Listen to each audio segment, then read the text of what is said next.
रोजे कमाना रोज है खाना, बनी बुद्धि के करैया। रोजे कमाना रोज है खाना, बनी बुद्धि के करैया। नहीं है काली के चिंता फिकर, चटनी बासी के खवैया। नहीं है काली के चिंता फिकर, चटनी बासी के खवैया। हमर जिए के ढंग देख दुनिया है रंग, सुन ले वो ये परदेसिया। सबले बढ़िया छत्तीसगढ़िया, सबले बढ़िया छत्तीसगढ़िया। सबले बढ़िया छत्तीसगढ़िया।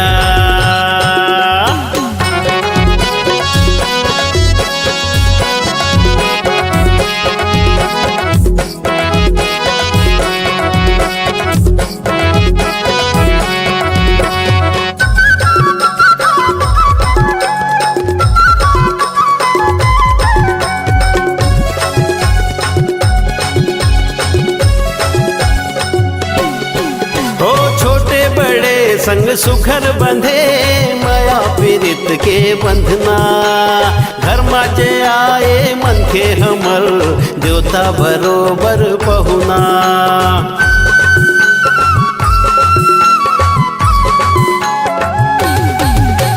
छोटे बड़े संग सुघर बंधे माया पीरित के बंधना, घर माजे आए मन के हमर देवता बरोबर पहुना। घर में जे आए मन के हमर देवता बरोबर पहुना।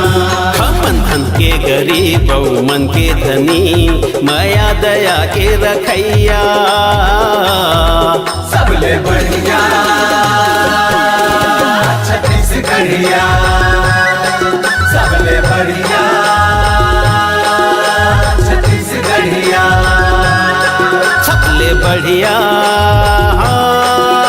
छत्तीसगढ़िया।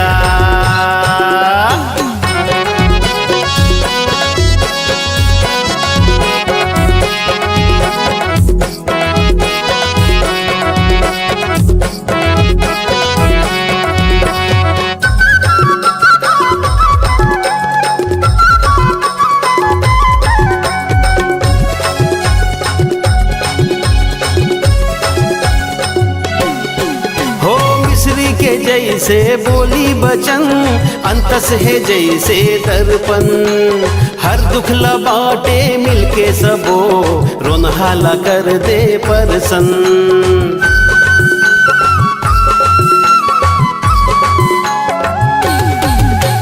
मिस्री के जैसे बोली बचन अंतस है जैसे दर्पण, हर दुख लबाटे मिलके सबो रोनहाला कर दे परसन।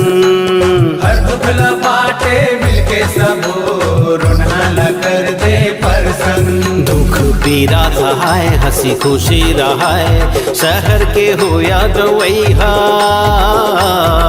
सबले बढ़िया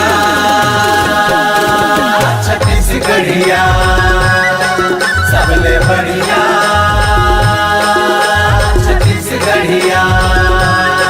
सबले बढ़िया छत्तीसगढ़िया।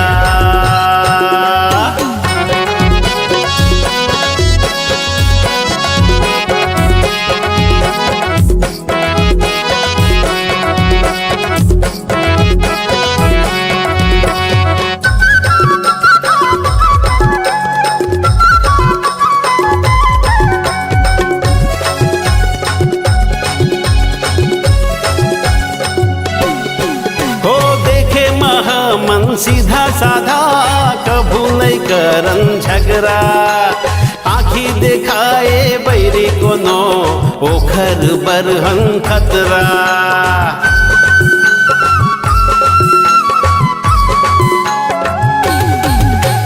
देखे महामन सीधा साधा कभू नहीं करन झगड़ा, आखी देखाए बैरी कोनो ओखर बरहन खतरा। आखी देखाए बैरी कोनो ओखर बरहन खतरा। अपन मन के कर करन कोनो ले नहीं डरन थोकन के सुरबैहा सबले बढ़िया छत्तीसगढ़िया सबले बढ़िया छत्तीसगढ़िया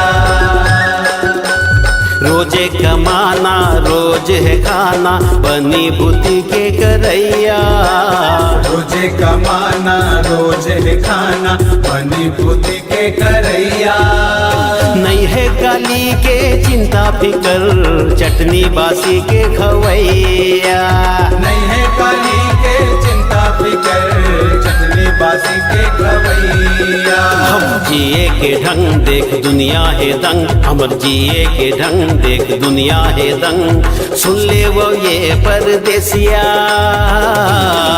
सबले बढ़िया छत्तीसगढ़िया सबले बढ़िया